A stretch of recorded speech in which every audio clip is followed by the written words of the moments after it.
When working with XAF applications, database updates must be applied between versions. If you're using Entity Framework instead of XPO, you likely have to manage your migrations yourself.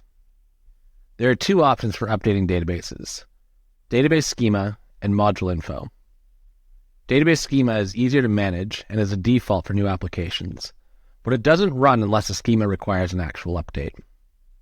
Module info has a module info table that helps track version numbers and runs updates anytime a new version of an assembly is detected. By default, an XAF application is allowed to update the database if the debugger is attached.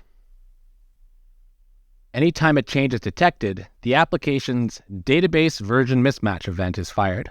If the database is allowed to update, ModuleUpdater classes are given the opportunity to modify the database before the schema update occurs.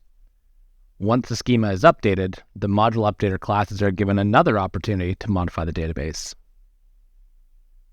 ModuleUpdater classes are useful for pre-populating data or even applying complex update logic between versions. If you're using Entity Framework, the schema should be upgraded through Entity Framework migrations instead, but you can still use the ModuleUpdater classes.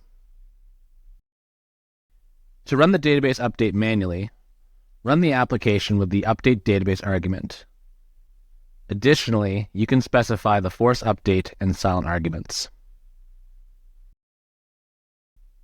If you want to automatically upgrade the database within a deployed application, you can also remove the attached debugger check and call the e.updater.update method and set e.handled equals true in the database version mismatch event args.